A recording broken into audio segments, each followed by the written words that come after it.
الحمد لله وكفى وسلام على عباده الذين اصطفى. أعوذ بالله من الشيطان الرجيم. قل إن الله يذل من يشاء ويهدي إليه من أناب الذين آمنوا وتطمئن قلوبهم بذكر الله ألا بذكر الله تطمئن القلوب.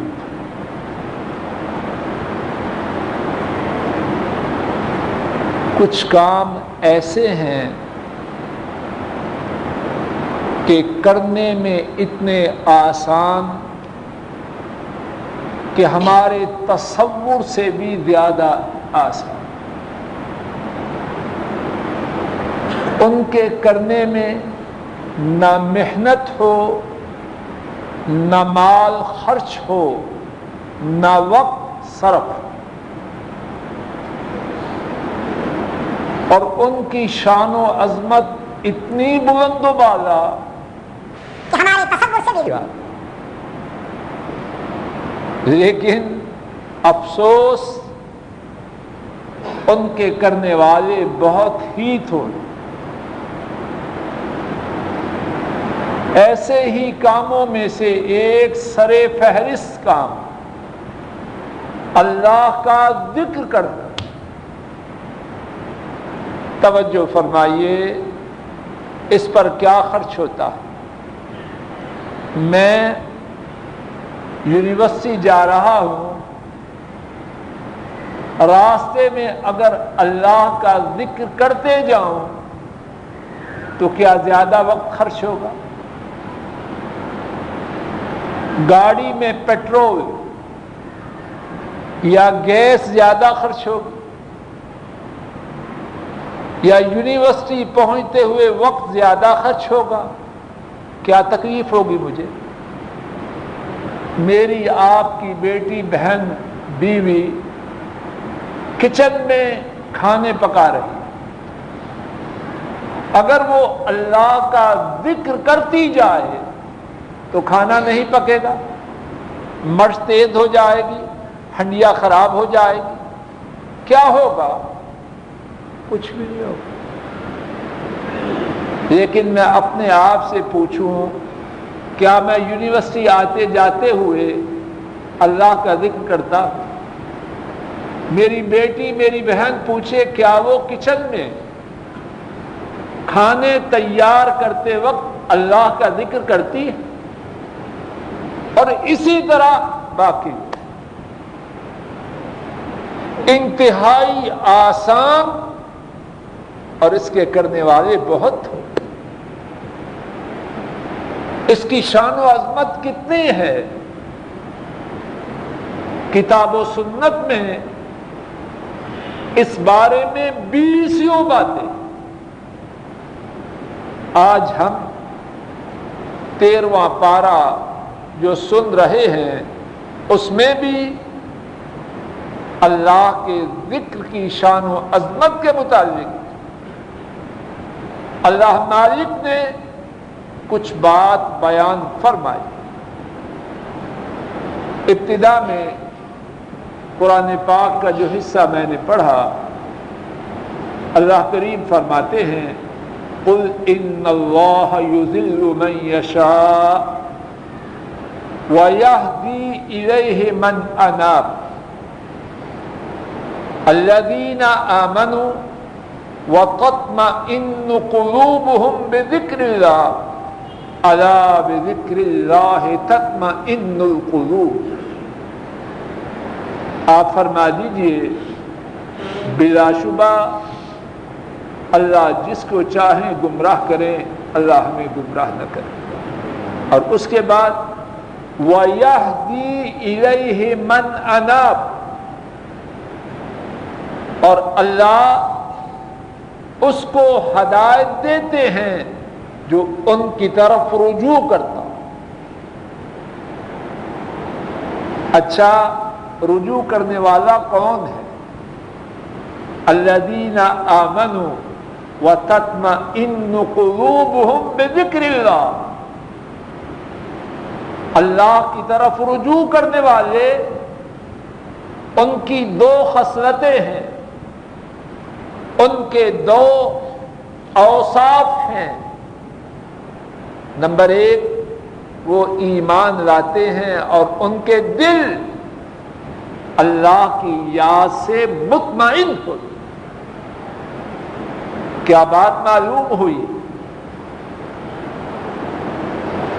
اللہ کی طرف جھکنے والے ان کی دو خوبیاں، اچھی طرح سبق کی طرح میں اور آپ اس بات کو یاد کریں۔ اللہ کی طرف جھکنے والے ان کی خوبیاں کتنی ہیں اس مقام پر؟ تو ایک ایمان لانے والے اور دوسرے ان کے دل اللہ کے ذکر سے مطمئن ہونے والے۔ جب میں ذکر کرتا ہی نہیں تو مطمئن خاک ہوگا میرا دل۔ اور پھر ذکر الہی سے اطمینان پانے والے دل، اللہ پر ایمان لانے والے، وہ ہیں جھکنے والے، اور انہیں ملتا کیا ہے؟ اللہ انہیں ہدایت دیتے۔ لوگوں، میں آپ ہدایت کے محتاج ہیں کہ نہیں؟ اور اس کی چابی اس مقام پر جو بیان کی گئی ہے اس کے دو حصے ہیں، اللہ پر ایمان اور اپنے دلوں کو اللہ کے ذکر سے اطمینان دینا۔ اور پھر اللہ مالک نے فرمایا الا بذکر اللہ تطمئن القلوب، خبردار توجہ کرو، ذکر الہی سے اللہ مجھے سمجھ دے اور آپ کو بھی سمجھ دے۔ اگر میں اور آپ اس بات پہ یقین کر لیں، مزے کی نیند سوئیں، یقین نہیں، خبردار میرا اللہ اور آپ کا اللہ سچا ہے کہ نہیں؟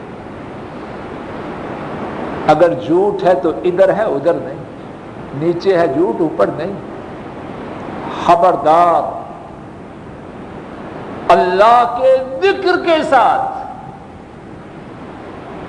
دلوں کو اطمینان ہوتا۔ تو اس مقام پہ ذکر الہی کے حوالے سے ہمیں جو فائدے معلوم ہوئے ان میں سے ایک یہ ہے کہ ذکر الہی سے دلوں کو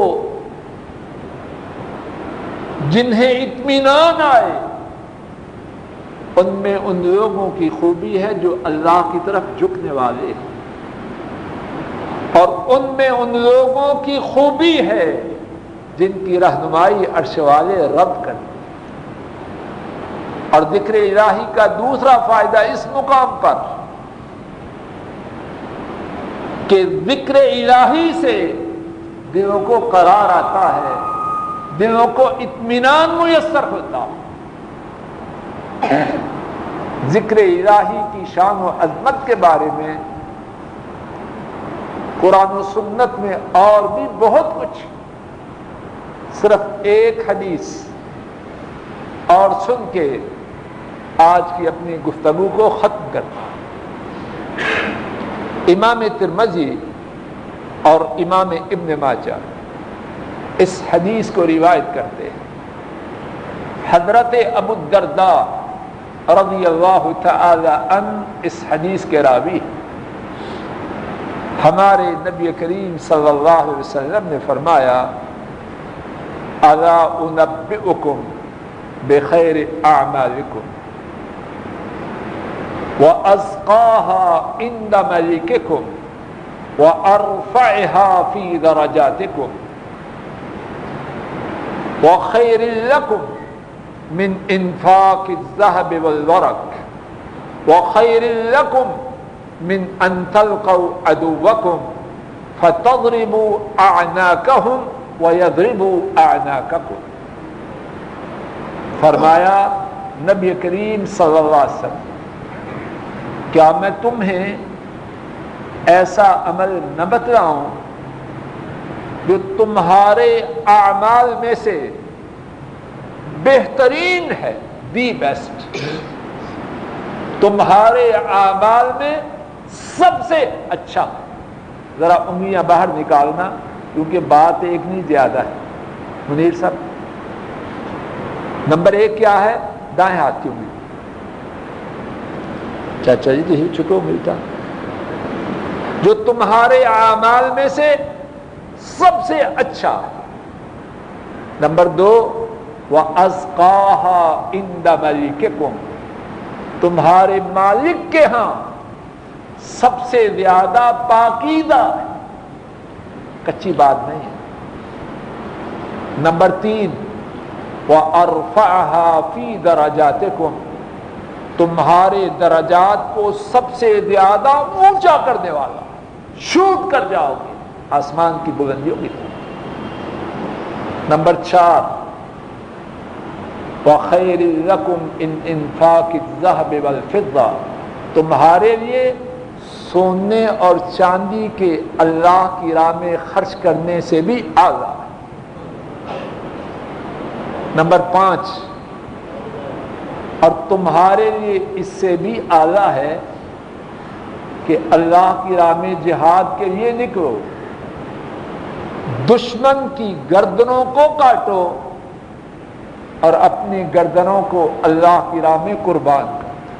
5 باتیں کرو، دوبارہ سنیے کیونکہ مقصد یہ ہے یاد ہو جائے۔ نمبر 1 سب سے اچھا عمل، نمبر 2 اللہ کے ہاں سب سے پاکیزہ عمل، نمبر 3 اللہ کے ہاں درجات کو سب سے اونچا کرنے والا، نمبر 4 اللہ کی راہ میں سونے اور چاندی کے خرچ کرنے سے بھی اعلیٰ، نمبر 5 اللہ کی راہ میں جہاد کرتے ہوئے دشمنوں کی گردنوں کے کاٹنے اور اپنی گردنوں کو اللہ کی راہ میں قربان کرنے سے بھی اعلیٰ۔ مجھے اور آپ کو اس عمل کی ضرورت ہے کہ نہیں؟ ہمیں تو ویسے ہی آسان کام چاہیے۔ صحابہ نے عرض کی قالوا بلا یا رسول اللہ صلی اللہ علیہ وسلم، اے اللہ کے رسول صلی اللہ علیہ وسلم ایسا عمل ضرور بتلائیے۔ فرمایا ذکر اللہ تعالی، اللہ کا ذکر کرنا تمام اعمال میں سب سے اچھا عمل، تمام اعمال میں سے اللہ کے ہاں سب سے پاکیزہ عمل، تمام اعمال سے زیادہ درجات کو اونچا کرنے والا عمل، اللہ کی راہ میں سونا اور چاندی خرچ کرنے سے بہتر عمل، راہ جہاد میں دشمنوں کی گردنوں کو کاٹنے اور اپنی گردنوں کو کٹوانے سے اعلی عمل اللہ کا ذکر۔ اللہ کریم اپنے فضل و کرم سے مجھ ناکارے کو اور آپ سب کو ساری زندگی اس عمل کی توفیق عطا فرمائے، اور جس وقت میری اور آپ کی جان ہماری جسموں سے نکل رہی ہو، ہم اللہ کی ملاقات کے لیے جا رہے ہوں، اس وقت بھی اپنے فضل و کرم سے ہماری زبانوں کو ہمارے رب رحمان و رحیم اپنے ذکر سے تر فرما دے۔ وآخر دعوانا ان الحمد للہ رب العالمین۔